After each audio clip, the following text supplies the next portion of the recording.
दोस्तों, स्वागत है आप सभी का हमारे YouTube चैनल सुमी अकेडमी पर।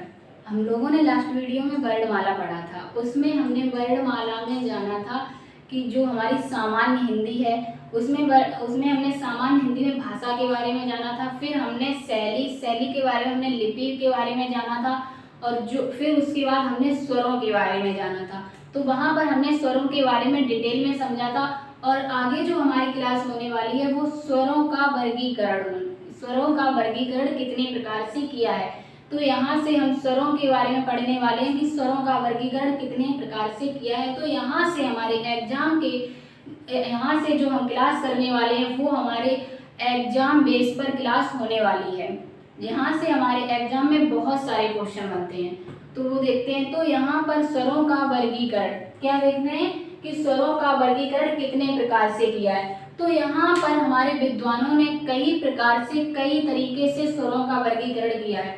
तो पहला हमारा हो जाता है उच्चारण काल के आधार पर और उत्पत्ति के आधार पर, जीव के आधार पर, मुख के आधार पर, इस तरह से हमारे स्वरों का वर्गीकरण किया है। तो पहला हमारा उसमें हो जाता है स्वरों के वर्गीकरण में जो पहला हो जाता है वो कौन सा हो जाता है, उच्चारण काल के आधार पर। अब उच्चारण काल के आधार पर हमारे स्वरों को कितने प्रकार से बांटा है वो देखते हैं। तो यहाँ पर हमारी परिभाषा क्या कहती है, उच्चारण काल के आधार पर स्वरों को कितने भागों में, 3 भागों में बांटा है।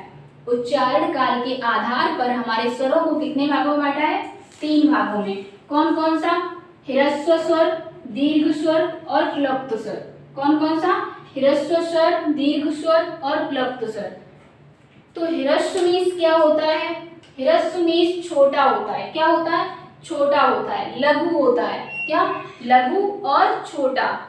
और दीर्घ स्वर मीन्स क्या होता है, दीर्घ मीन्स बड़ा होता है। दीर्घ मीन्स बड़ा होता है। और दीर्घ को ही हम दूसरे नाम से किसे जानते हैं, गुरु के नाम से। किसे जानते हैं, गुरु। तो यहाँ पर दीर्घ स्वर हो जाएगा, दीर्घ स्वर हो जाएगा, गुरु स्वर हो जाएगा और यहाँ पर बड़ा हो जाएगा। क्या, जो दीर्घ मीन्स होता है बड़ा। और प्लुप्त मीन्स यहाँ से हमारे क्वेश्चन किस तरह से, यहाँ से हमारी परिभाषा से क्वेश्चन बन जाता है। तो इसकी हमारी परिभाषा डिटेल में समझनी होगी। यहाँ से हमारे ज्यादा क्वेश्चन नहीं बनते, यहाँ से सिर्फ हमारी परिभाषा से ही क्वेश्चन ले लिया जाता है। तो चलिए पहला हमारा हो जाता है ह्रस्व स्वर। तो ह्रस्व स्वर किसे कहते हैं वो हम जानेंगे। चलिए देखते हैं। पहला हो जाता है वो कौन सा हो जाता है, ह्रस्व स्वर। कौन सा हो जाता है, ह्रस्व स्वर। ह्रस्व मीन्स होता है छोटा। ह्रस्व मीन्स क्या होता है, ह्रस्व का दूसरा ही रूप क्या होता है, छोटा। और इसे ह्रस्व को लघु भी कहते हैं। क्या कहते हैं, लघु। तो ह्रस्व मीन्स छोटा या ह्रस्व मीन्स लघु भी होता है। तो यहाँ पर इसकी परिभाषा क्या बनती है, क्योंकि इसकी परिभाषा से आपके एग्जाम में एक क्वेश्चन भी आ जाता है। यहाँ से आपके एग्जाम में क्वेश्चन पूछ लिया जाएगा कि जिन स्वरों के उच्चारण में कम समय लगता हो उन्हें क्या कहते हैं। तो आपको इसकी परिभाषा पर भी विशेष ध्यान देना है, क्योंकि आपके एग्जाम में यहाँ से क्वेश्चन भी बन जाता है। तो चलिए, तो इसकी परिभाषा कहती है जिन स्वरों के उच्चारण में कम समय लगता हो उन्हें क्या कहते हैं, ह्रस्व स्वर। क्या कहते हैं, ह्रस्व स्वर या मूल स्वर। ह्रस्व स्वर या मूल स्वर कहते हैं। अब मूल स्वर क्या होते हैं, मूल का अशाब्दिक अर्थ होता है जड़। क्या होता है, जड़। मूल का शाब्दिक अर्थ होता है जड़। जड़ अर्थात जहां से पैदा हुआ हो, जहां से पैदा हुआ हो उसे क्या कहते हैं, मूल स्वर। तो मूल स्वर के बारे में हम आगे डिटेल में चर्चा करेंगे। तो ये यहाँ पर ह्रस्व स्वर, ह्रस्व स्वर को कितने भागों में बांटा है, ह्रस्व स्वर हमारे 4 भागों में बांट लिए जाते हैं। ह्रस्व स्वर हमारे कितने होते हैं, 4। कितने होते हैं, 4। अब 4 कौन कौन से हो जाएंगे, जैसे छोटा आ, छोटा ई, छोटा ऊ और ऋषि। ये हमारे क्या हो जाएंगे, ह्रस्व स्वर। क्या हो जाएंगे, ह्रस्व स्वर। अब देखिए, छोटा आ, छोटी ई, छोटा ऊ और ऋषि, ये हमारे ह्रस्व स्वर हो जाएंगे। अच्छे से देख लो, ये जो 4 हैं वो हमारे क्या हो जाएंगे, ह्रस्व स्वर। और आगे जो हम पढ़ने वाले हैं वो कौन से हो जाएंगे, दीर्घ स्वर। तो चलिए, आपने ह्रस्व स्वर के बारे में अच्छे से समझ लिया होगा, तो इसकी परिभाषा पर एक बार और फोकस कर लीजिए, क्योंकि इसकी परिभाषा से आपके एग्जाम में क्वेश्चन बन जाता है। तो इसकी परिभाषा क्या कहती है? जिन स्वरों के उच्चारण में कम समय लगता हो, जिन स्वरों के उच्चारण में कम समय लगता हो वो हमारे कौन से हो जाते हैं? ह्रस्व स्वर। ह्रस्व स्वर कितने होते हैं? 4 होते हैं। कौन कौन से? छोटा आ, छोटी ई, छोटा ऊ और ऋषि। कौन सा? छोटा आ, छोटी ई, छोटा ऊ और ऋषि, ये हमारे क्या हो जाते हैं? ह्रस्व स्वर। तो आगे और हमारा कौन सा हो जाएगा?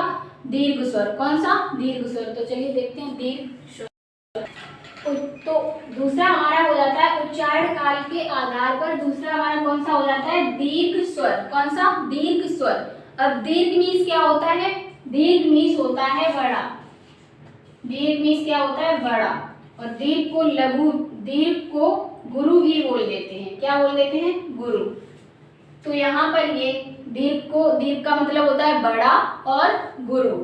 इसकी परिभाषा क्या कहती है? इसकी परिभाषा कहती है कि जिन स्वरों के उच्चारण में लघु स्वर से दुगना समय लगे, जिन स्वरों के उच्चारण में लघु स्वर से दुगना समय लगे वो हमारे किसके अंतर्गत आएंगे?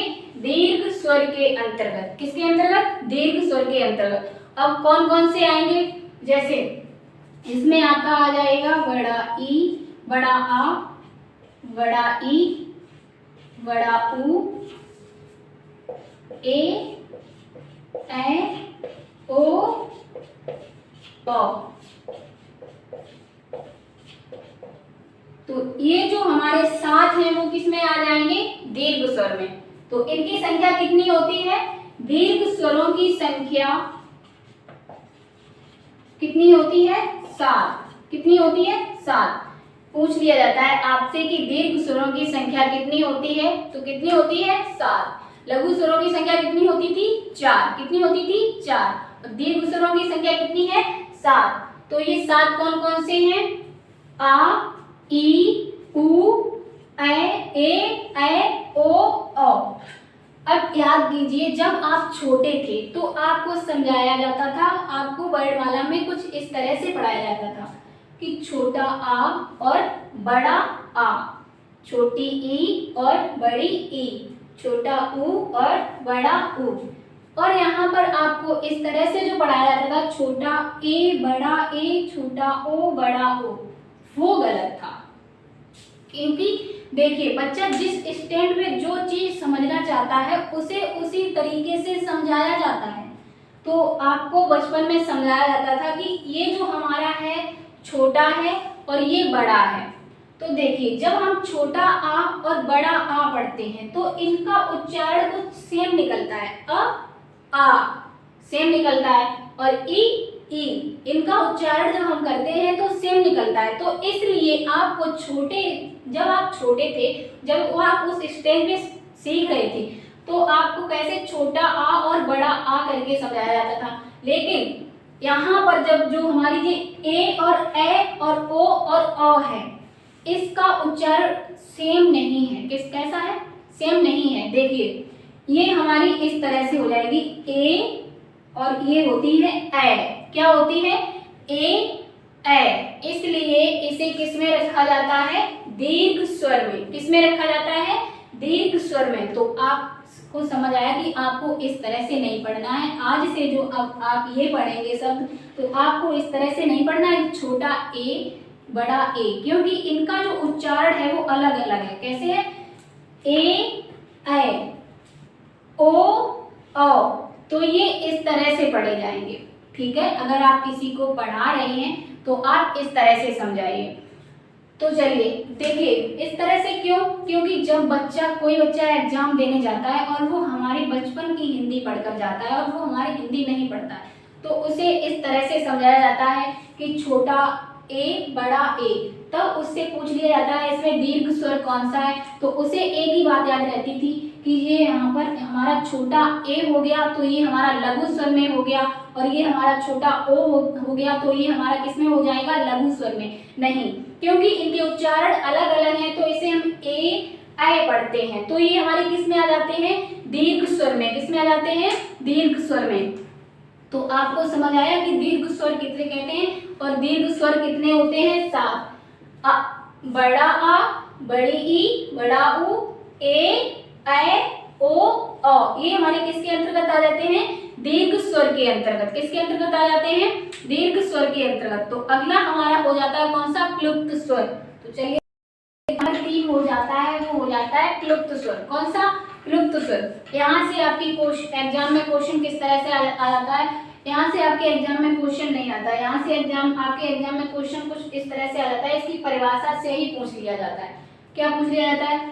इसकी परिभाषा से किस तरह से पूछा जाता है? ऐसे पूछा, जिन स्वरों के उच्चारण में दीर्घ स्वर से ज्यादा समय लगे, अर्थात जिन स्वरों के उच्चारण में दीर्घ स्वर से भी ज्यादा समय लगे, वो हमारे किस में आ जाते हैं? प्लुप्त स्वर में। किसमें आ जाते हैं? प्लुप्त स्वर में। तो यहाँ पर आपको एक शब्द लोग दे देते हैं ओम। कौन सा? ओम। और इसे किसमें रख लेते हैं? प्लुप्त स्वर में। किसमें रख लेते हैं? प्लुप्त स्वर में। हमें ये नहीं समझ आ रहा, हमें हिंदी में ये ओम शब्द कहीं नहीं मिला। हमें तो ये समझ आता है कि ये जो ओम है वो किसका है? संस्कृत भाषा का शब्द है। किसका है? संस्कृत भाषा का शब्द है। तो देखिए ओम, क्योंकि ये हमें एक बात समझ आई क्यों रखा गया, क्योंकि ये खींच कर बोला जाता है। कैसे बोला जाता है? खींच कर। और जो खींच कर बोला जाए वो हमारा किस में आ जाता है? प्लुप्त स्वर में आ जाता है। क्योंकि यहाँ पर जो हमारा बोल रहा है, परिभाषा बोल रही है कि दीर्घ स्वरों से ज्यादा समय लगे, दीर्घ स्वरों से ज्यादा समय लगे, वो हमारा किस में आता है? प्लुप्त स्वर में। तो यहाँ पर आपके एग्जाम में एक क्वेश्चन इस तरह से भी आ जाता है कि जिस स्वरों का जिसका किसी को पुकारने में समय लगता हो, किसी को पुकारने में इसका प्रयोग किया जाता है। इसका प्रयोग किया किसमें किया जाता है? किसी को पुकारने में। तो वहां पर क्या होता है? प्लुप्त स्वर। अब देखिए, हमें प्लुप्त का मतलब होता है ये चिन्ह है। प्लुप्त एक क्या है? चिन्ह है। और इसका चिन्ह कुछ इस तरह से होता है। कैसा होता है? इस तरह से। तो ये हमारा प्लुप्त स्वर एक चिन्ह है और ये किसी के पुकारने के लिए प्रयोग किया जाता है। जैसे राम, क्या हमने लिख दिया राम, तो अभी तो ये राम हमारा साधारण है, लेकिन जब राम वनवास जा रहे थे तो राजा दशरथ ने राम को पुकारा था। तो वहां पर उन्होंने राम को कैसे पुकारा था? राम। तो यहाँ पर राम कैसा बोला था? खींच कर बोला था। तो यहाँ पर जब हम राम लिखते हैं तो उन्होंने कैसे बोला था? राम। तो यहाँ पर राम के अंतर्गत हमारे ये जो चिन्ह है वो आ जाते हैं। तो इस तरह से खींच कर बोला गया शब्द हमारा किस में आएगा? प्लुप्त स्वर में आएगा। किस में आएगा? प्लुप्त स्वर में दे दिया जाएगा। तो प्लुप्त स्वर समझ आ गया और इसकी परिभाषा से ही क्वेश्चन बन जाता है, ना कि इसके अक्षरों से बनता है। तो आपको विशेष ध्यान इसकी परिभाषा पर देना है कि जिन स्वरों के उच्चारण में दीर्घ से भी ज्यादा समय लगे वो हमारे किस में आता है? प्लुप्त स्वर में आता है। तो चलिए, आपने इतना समझा तो आपको हम कुछ क्वेश्चन दे रहे हैं जो हमारे पिछले एग्जाम में आए हुए हैं और आप उनका आंसर दीजिए। आपके एग्जाम में आए हुए थे कि निम्न में से दीर्घ स्वर कौन सा है? क्वेश्चन दिए गए थे छोटा आ, ओ, बड़ा आ, औ, इस तरह से दिए थे। अब आप सोच रहे हैं, क्वेश्चन देखकर ही आपको समझ आ रहा होगा कि हमने तो दीर्घ स्वर में ये सब पढ़े थे, बड़ा आ, ओ और औ, ये हमारे तीनों दीर्घ स्वर के हो जाते हैं। तो क्वेश्चन में कुछ मिस्टेक है। यहाँ पर ये पूछना चाहिए था कि निम्न में से कौन सा दीर्घ स्वर नहीं है। तो कुछ बच्चे इसको समझकर अपने दिमाग से ये आंसर दे आए, तो उनका आंसर ये गलत हो गया, क्योंकि यहाँ पर क्वेश्चन का आंसर होता था और कुछ बच्चों ने सोचा कि गलत है, मतलब समझ नहीं आ रहा तो वो छोड़ आए, और कुछ बच्चों ने तुक्का लगाया, वो इसका आंसर ये दे आए। और जो बच्चे आंसर ये दे आए वो नेगेटिव मार्क में भी फंस गए, उनका क्वेश्चन भी गलत हो गया और नेगेटिव मार्क में भी फंस गए। तो यहाँ पर जो इसका राइट आंसर आयोग ने किया वो ये। इसी तरह से इसका निम्न में से दीर्घ स्वर कौन सा है? निम्न में से दीर्घ स्वर कौन सा है? अब कुछ बच्चे जो समझ के आए कि इसका मतलब इस गलत पूछ लिया है, इसमें यहाँ पर ये पूछना चाहिए था, क्योंकि यहाँ पर सभी दीर्घ स्वर दिए हैं और दीर्घ स्वर ही पूछ लिया है। तो 3 में से कौन सा लगाएं, क्योंकि तो यहाँ पर उन्होंने सोचा कि एग्जामिनर गलत यहाँ पर नहीं लिखना भूल गया, तो यहाँ पर उन्होंने ये जो अलग दिखा छोटा ई आंसर ये लगाए और वो नेगेटिव मार्क में फंस गए। उनका जो नेगेटिव मार्क भी हो गया और क्वेश्चन भी गलत हो गया। और जो बच्चे कुछ बच्चे तुक्का लगाए और कुछ बच्चे समझ के आए तो उन्होंने ये लगाया, तो नहीं सॉरी, उन्होंने कौन सा लगाया, ये लगाया, तो उनका आंसर राइट हो गया। जिन्होंने ये लगाया वो आंसर राइट कर दिया है और आंसर इसका राइट ये हो जाता है बड़ा ई। अब देखिए, अब आपको एक चीज समझ आ रही होगी कि सारे हमारे दीर्घ स्वर दिए गए, तो आंसर ये बड़ा आ और बड़ी ई ही किस तरह से हुई। तो याद करिए, मैंने आपसे कहा था कि जो स्वरों का वर्गीकरण है वो कई प्रकार से किया गया और हमने जो स्वरों का वर्गीकरण पढ़ा है उच्चारण के आधार पर, और उच्चारण के आधार पर हमारे दीर्घ स्वर बड़ा आ, ओ और औ हो जाता था। तो उसने एग्जामिनर ने फंसा दिया आपको, और आपको मतलब उच्चारण के स्थान पर नहीं पूछा था, उसने क्वेश्चन घुमा दिया और दिया नहीं, उसने पूछा था उत्पत्ति के आधार पर। उत्पत्ति के आधार पर, ये हमारे किसके आधार पर दिए गए थे आंसर, उत्पत्ति के आधार पर। तो यहाँ पर राइट आंसर ये हो गया और राइट आंसर ये हो गया। हम इनके बारे में डिटेल में चर्चा दोबारा से करेंगे आकर, पहले हम आपको समझाएंगे उत्पत्ति के आधार पर, उसके बाद हमारे जो ये आंसर हैं आप लोग ही इसका आंसर देंगे। इन क्वेश्चनों का आंसर आप लोग ही देंगे जब हम आपको उत्पत्ति के आधार पर समझाएंगे। हालांकि ये हमारे तीनों दीर्घ स्वर ही हैं और ये एक हमारा लघु स्वर हो जाता है। तो चलिए देखते हैं उत्पत्ति के आधार पर स्वरों का वर्गीकरण। के आधार पर, उत्पत्ति के आधार पर, उत्पत्ति को कहते हैं हम जन्म के आधार पर। जन्म के आधार पर या उत्पत्ति के आधार पर हमारे स्वर कितने प्रकार के होते हैं, 2। कौन कौन से, मूल स्वर और संधि स्वर। कौन कौन से होते हैं, उत्पत्ति के आधार पर हमारे स्वर कितने प्रकार के होते हैं, 2। कौन कौन से, मूल स्वर, संधि स्वर। मूल स्वर किसे कहते हैं, मूल स्वर का शाब्दिक अर्थ होता है जड़। हमने आपको ये जो लघु स्वर है उसमें बताया था कि मूल स्वर, लघु स्वरों को मूल स्वर भी कहते हैं, और मूल स्वर का शाब्दिक अर्थ होता है जड़। जड़ अर्थात जहां से पैदा हुए। और कौन कौन से हो जाएंगे, इसमें हो जाएंगे हमारा छोटा आ, छोटा ई, छोटा ऊ और ऋषि। ये हमारे किसमें आ जाएंगे, 4 मूल स्वरों में, ठीक है। और हमारे आगे आ जाएगा संधि स्वर। अब संधि स्वर किसे कहते हैं, संधि स्वर यहाँ से आप डिटेल में समझिए, क्योंकि यहाँ से ही हमारे एग्जामिनर घुमा के क्वेश्चन पूछता है और बच्चे अक्सर फंसते हैं। और ये जो यहाँ से जो हम पढ़ेंगे तो वहाँ अगर आप ये अच्छे से समझ जाएंगे तो आगे आने वाले जब हम संधि चैप्टर कर रहे होंगे तो आप उसको भी अच्छे से समझ रहे होंगे। तो चलिए देखें, संधि स्वर, इसकी परिभाषा क्या कहती है, जो स्वर मूल स्वरों के आपस में जुड़ने से बनते हैं। जो स्वर मूल स्वरों के आपस में जुड़ने से बनते हैं। मूल स्वर क्या होते हैं, ये अ, ई, उ और ऋषि। इनके आपस में जुड़ने से जो नए शब्द बनते हैं वो हमारे क्या कहलाते हैं, संधि स्वर कहलाते हैं।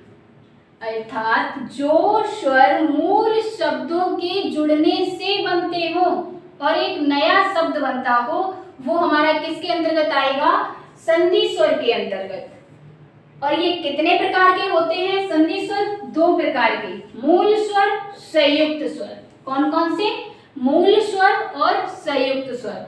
तो चलिए हम इसे रफ करते हैं और एक चार्ट बनाकर आपको अच्छे से समझाते हैं, तो आप उस पर विशेष ध्यान दीजिए। हम स्वर ले लेंगे, पहला हमारा हो जाएगा मूल स्वर, मूल स्वर, और दूसरा हमारा हो जाएगा संधि स्वर। अब मूल स्वर हमारे कौन कौन से थे, छोटा आ, छोटा ई, छोटा ऊ और ऋषि। अब याद कीजिए संधि स्वर की परिभाषा क्या कहती थी? जो स्वर मूल स्वरों के मिलने से बनते हैं वो हमारे किसके अंतर्गत आते हैं? संधि स्वरों के अंतर्गत। किसके अंतर्गत? संधि स्वरों के अंतर्गत। अब मूल स्वर जैसे हमारा आ है, अ प्लस आ से बना नया शब्द हमारा क्या कहलाएगा? बड़ा आ। और इसी तरह हमारा छोटा ई प्लस ई से बना नया शब्द बड़ा ई। इसी तरह उ प्लस उ से बना नया शब्द बड़ा उ। ये हमारे क्या हो जाएंगे? संधि स्वर। और ये हमारे मूल स्वर। और मूल स्वरों से बने शब्द ही हमारे क्या कहलाते हैं? संधि स्वर। तो ये जो हमारे ये जो बड़ा आ और बड़ी ई और बड़ा उ ये हमारे क्या कहलाएंगे? सजातीय स्वर। क्या कहलाएंगे? सजातीय स्वर। तो यहाँ पर लिख देते हैं, इसमें आ जाएगा हमारा बड़ा आ, बड़ा ई, बड़ा उ। ये जो हमारे तीन हैं वो क्या हो जाएंगे? सजातीय स्वर।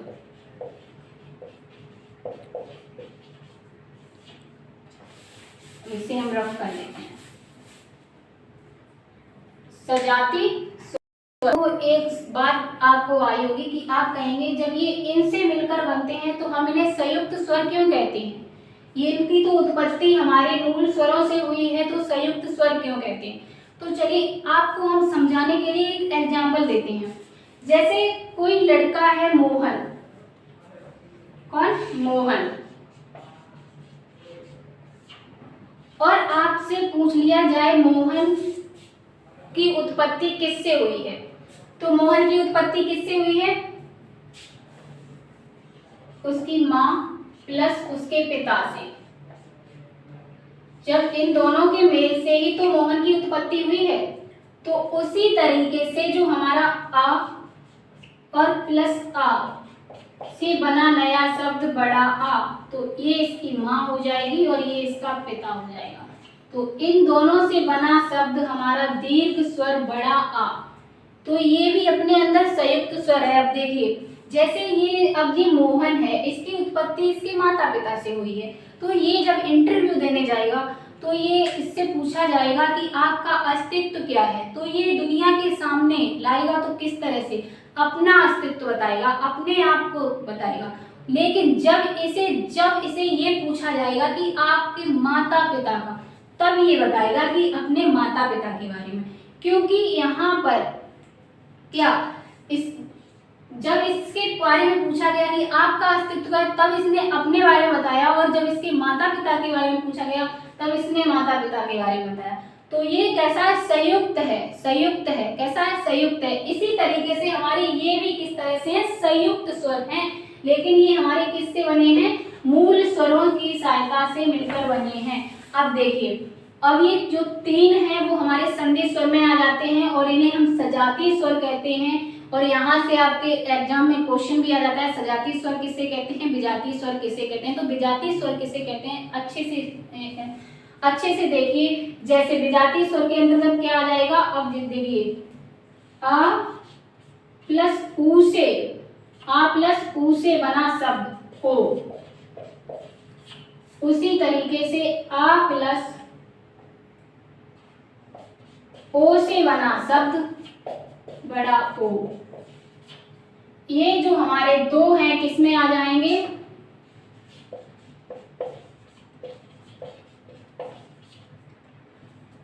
और उसी तरीके से आ प्लस ई से बना शब्द ए और आ प्लस ए से बना शब्द ए। ये हमारे किसमें आ जाएंगे? ए और ए। ये हमारे किसमें आ जाएंगे? विजातीय स्वरों में। क्योंकि इनकी जो उत्पत्ति हुई है इनकी हमारी समान स्वरों से हुई है और इनकी जो चार की उत्पत्ति हुई है हमारी समान स्वरों से नहीं हुई है। ये हमारा आ और उ से बना शब्द ओ है, इसलिए ये दूसरी जाति से बना है, इसकी जाति अलग अलग है, तो ये विजाति में रख लिया जाएगा। और जिसकी जाति समान जाति से अ प्लस आ से बना शब्द आ है, तो ये हमारे सजाति में हो जाएंगे। तो देखिए यहाँ पर इनको दो भागों में बांटा गया है। कितने भागों में? दो भागों में। कौन कौन से? मूल दीर्घ, मूल दीर्घ और संयुक्त। अब मूल में क्या आ जाएगा? आ, ई और उ, ये हमारे मूल में आ जाएंगे। और संयुक्त स्वरों में कौन से आ जाएंगे? ए, ओ और आ, ये हमारे संयुक्त स्वरों में आ जाएंगे। तो एग्जामिनर ने जो क्वेश्चन पूछा था, वो जो क्वेश्चन पूछा था तो वो इस तरह से पूछा था। ये हमारे मूल स्वर हो जाएंगे, ये हमारे संयुक्त स्वर हो जाएंगे। ठीक है, क्या हो जाएंगे? संयुक्त स्वर। तो एग्जामिनर ने आपको कुछ क्वेश्चन इस तरह से ही पूछा था। तो चलिए अब हम उस क्वेश्चन पे डिटेल में ध्यान देते हैं, क्योंकि उसने यहाँ पर जो वहां पर क्वेश्चन पूछा था वो किस तरह से पूछा था। उसने संयुक्त स्वर नहीं दिया था, उसने जो ये दो शब्द दिए थे, ओ और अ, ये हमारे क्या थे? संयुक्त स्वर। क्या थे? संयुक्त स्वर।